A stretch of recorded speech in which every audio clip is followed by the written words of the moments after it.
दोस्तों, एक करोड़पति लड़का नशे में धुत होकर एक कोठे पर पहुंचता है और कोठे पर पहुंचते ही उसके पास एक दलाल आता है और वो उसे लड़कियों के लिए ऑफर करता है। जो ही वो ऑफर करता है तो वो लड़का कहता है कि आपके यहाँ कोई टीना नाम की लड़की मिलेंगे।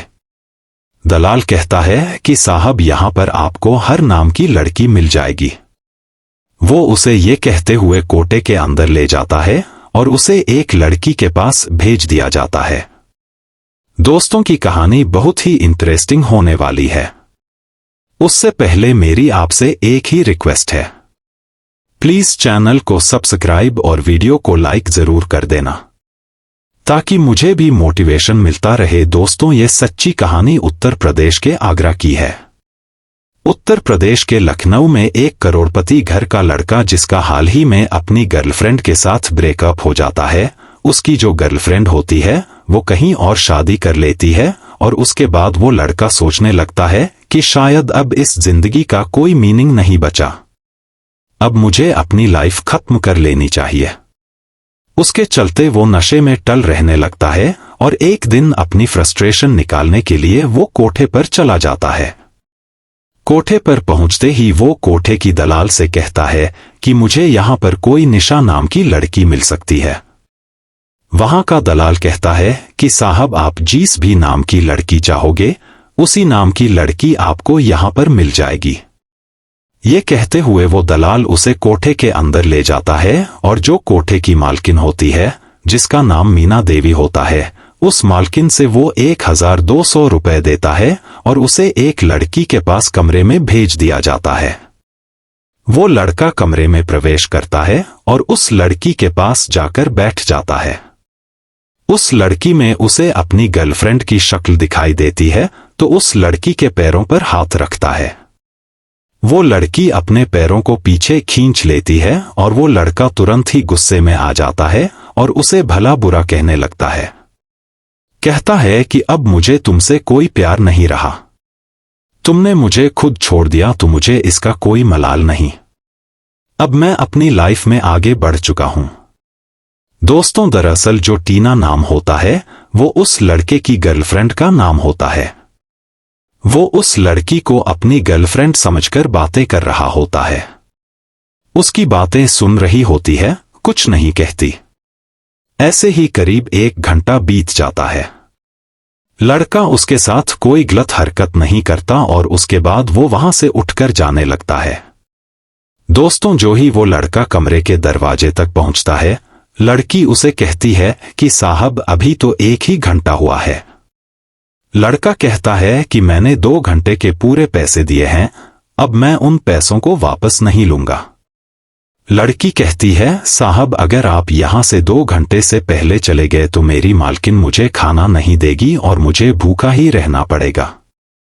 लड़का ये बात सुनते ही वापस उसके पास जाकर बैठ जाता है और अपनी गर्लफ्रेंड की बातें बड़बड़ाता रहता है, अपनी गर्लफ्रेंड के बारे में कुछ कुछ बोलता रहता है। आखिर 2 घंटे हो जाते हैं और जो कोठे की मालकिन होती है वो दरवाजा खटखटाती है। कहती है आपके 2 घंटे पूरे हो गए। वो लड़का वहां से उठकर घर चला जाता है। दोस्तों, अगले दिन फिर वही लड़का उस लड़की के पास आ जाता है और वही अपनी गर्लफ्रेंड की बातें उसके साथ शेयर करने लगता है। अचानक से उस लड़के को कुछ ध्यान आता है और वो कहता है कि सॉरी, मैंने आपके बारे में तो पूछा ही नहीं, आप कहां से हो और यहां पर कैसे आ गई। लड़की कहती है कि मुझे यहां पर जबरदस्ती लाया गया है और मैं यहां से निकलना चाहती हूं और मेरा एक भाई है जिसका नाम आरिफ है। वो इतना ही बातें बोलती है, इतनी देर में जोरों से जो कोठे की मालकिन होती है वो दरवाजा खटखटाने लगती है और कहती है कि बाहर आओ, पुलिस की रेड पड़ गई। वो लड़का जल्दी सी दरवाजा खुलता है और जो कोठे की मालकिन होती है वो उस लड़की को पीछे के दरवाजे से बाहर भेज देती है, पीछे के दरवाजे से निकाल देती है और खुद भी उस लड़की के साथ कहीं और भाग जाती है। दोस्तों, वो लड़का अपने घर पर होता है और उस लड़की के बारे में सोच रहा होता है कि वो लड़की मुझसे मदद मांग रही है, मैं उसकी मदद करूं तो कैसे करूं। वो फिर उस कोठे पर जाता है, लेकिन वहां पर उसे ना तो वो लड़की मिलती है और ना ही उस लड़की की मालकिन मिलती है, और दूसरी लड़कियों से उसके बारे में पूछताछ करता है। कहता है कि आपने किरण को देखा है या फिर आप किरण को जानती हो? वो कहती हैं, साहब यहां पर तो हजारों किरण आती हैं, हम किसी किरण को नहीं जानते। वो उसे कहता है कि मैं तुम्हें पैसे दूंगा। इसके लोभ में वो लड़की कहती है कि अगर मुझे पता चलेगा कि कोई किरण नाम की भी लड़की है तो मैं आपको कॉल करके बता दूंगी। उसके बाद वो लड़का वहां से चला जाता है और ये बात अपने दोस्त के साथ भी शेयर करता है। उसका दोस्त कहता है कि यार तुम भी कमाल के लड़के हो, अपनी पहली गर्लफ्रेंड के ब्रेकअप से अब तक तुम बाहर नहीं आए और एक वेश्या से इश्क लड़ा बैठे।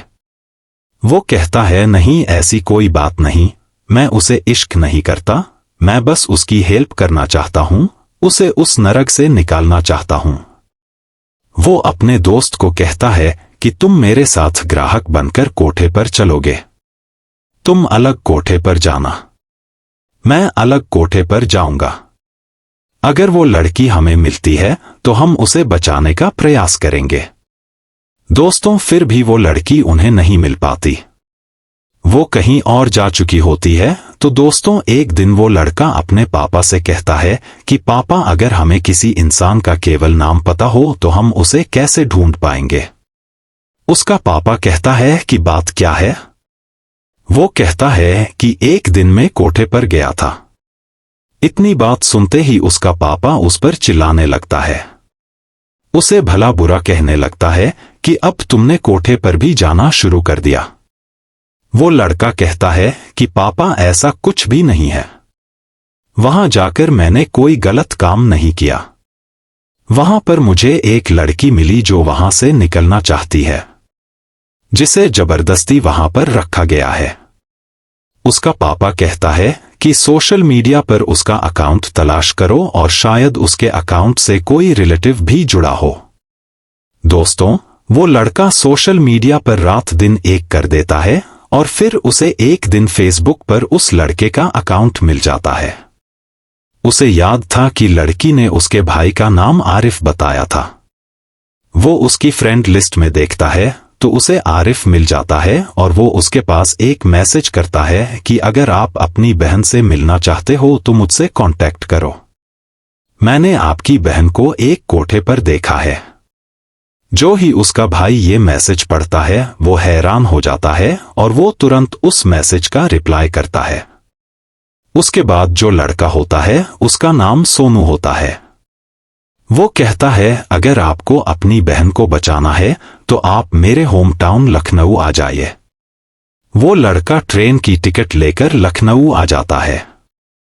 सोनू उसे रेलवे स्टेशन से पिक करके अपने घर ले आता है और उसके बाद वो उससे कहता है कि मैंने आपकी बहन को एक बार कोठे पर देखा था, उसके बाद कोठे पर रेड पड़ गई और जो कोठे की मालकिन है वो आपकी बहन को लेकर कहीं और फरार हो गई और मुझे अभी तक मिल नहीं पाई। दोस्तों इतना होते ही वो उसकी तलाश में जुट जाते हैं और एक दिन जो सोनू होता है वो सही जगह पर पहुंच जाता है। उसे वही दलाल मिलता है जो उसे उस लड़की के पास लेकर गया था। वो दलाल देखते ही कहता है हर हिसाब इतने दिनों से आप कहां पर थे? वो कहता है कि मैं बहुत बिजी था। दलाल कहता है चलो वो लड़की हमारे ही पास है, अंदर चलो। वो कहता है नहीं अभी मैं नहीं आ सकता, मुझे जरूरी काम है। और वो ये बात कहकर वहां से चला जाता है और ये बात उसके भाई से बता देता है और कहता है कि एक बार उस कोठे पर तुम जाकर आओ और कंफर्म करो कि वो तुम्हारी ही बहन है या नहीं। लड़का कोठे पर चला जाता है और कोठे पर उस मालकिन का नाम मीना देवी होता है। उससे कहता है कि मुझे किरण से मिलना है क्योंकि जो लड़की होती है उसकी बहन होती है। उसका नाम उन कोठे वालों ने बदलकर किरण कर दिया था। दोस्तों को कहती है कि तुम्हें कैसे पता, तुम तो यहां पर शायद पहली बार आई हो। वो कहता है कि एक सोनू नाम के लड़के ने, जो मेरा दोस्त है, उसने बताया था कि यहां पर किरण नाम की लड़की है जो बहुत अच्छी है। ये सुनते ही वो कहते हैं कि सोनू तो हमारा बहुत पुराना कस्टमर है। वो उस लड़के से 1200 रुपए लेते हैं, उसे उस लड़की के पास भेज देते हैं। लड़की अपने भाई को देखते ही रोने लगती है। उसका भाई उसे चुप कराता है और कहता है कि आवाज मत करो, नहीं तो अगर इन्हें पता चल गया तो तुम फिर कभी नहीं मिल पाओगी। वो कहता है कि 1 या 2 दिन में हम आपको यहां से छुड़ाकर ले जाएंगे। लड़का वहां से चला जाता है और सोनू को कहता है कि वो मेरी ही बहन है। उसके बाद वो पुलिस के पास जाते हैं। पुलिस में FIR दर्ज करवाते हैं और फिर पुलिस वाले एक NGO की हेल्प लेते हैं और उसकी हेल्प से वहां पर रेड करने के लिए तैयार हो जाते हैं। रेड करने से पहले दोस्तों को उसी सोनू को उस कोठे पर भेजते हैं। उस लड़की से मिलने के लिए सोनू वहां पर चला जाता है तो कोठे की मालकिन उसको देखकर खुश हो जाती है कि काफी दिनों बाद तुम यहां आए हो। वो उसे उस लड़की के पास कमरे में भेज देती है। उसके बाद जो दलाल होता है वो कहता है कि ये डायरेक्ट यहां से कैसे आ गया, इसे तो हमारे एड्रेस के बारे में पता ही नहीं था। उन्हें शक हो जाता है। दोस्तों और शक होते ही वो दरवाजा खुलवाने लगते हैं। जो ही वो दरवाजा खोलता है तो वो उनके साथ हाथापाई करने लगते हैं। इतनी देर में ही पीछे से पुलिस रेड कर देती है और उन लोगों को पकड़ लेती है। उसकी बहन को, उस किरण को वो आजाद करवा देते हैं। उसके बाद दोस्तों जो सोनू होता है वो प्लेन की 2 टिकटें पटना के लिए बुक करवाता है, दोनों भाई बहनों के लिए, और एक टैक्सी को बुलाकर उन्हें एयरपोर्ट तक छोड़ने के लिए कहता है। लड़की टैक्सी में बैठकर कुछ कदम ही चलती है, अचानक से टैक्सी रुकवा लेती है और उससे उतरकर तुरंत सोनू की तरफ दौड़ पड़ती है और उसे गले लगाकर रोने लगती है और कहती है, अगर आप मेरी लाइफ में नहीं आते तो शायद मैं जिंदगी भर इसी कोठी पर चढ़ती रहती। लड़का भी उसे रोते हुए गले लगाता है और फिर उसे विदा कर देता है। दोस्तों उस लड़की की हेल्प करते करते जो सोनू लड़का होता है वो भी अपनी गर्लफ्रेंड के ब्रेकअप से बाहर आ जाता है और अपनी लाइफ में नॉर्मल जीने लगता है और उधर उस लड़की की लाइफ भी सही हो जाती है। वो अपने परिजनों से मिल जाती है। दोस्तों अगर आपको ये कहानी अच्छी लगी हो तो प्लीज चैनल को सब्सक्राइब जरूर करना और वीडियो को लाइक कर देना ताकि मुझे भी मोटिवेशन मिलता रहे। और दोस्तों एक बार फिर मिलेंगे ऐसी ही सच्ची कहानी के साथ। तब तक के लिए नमस्कार।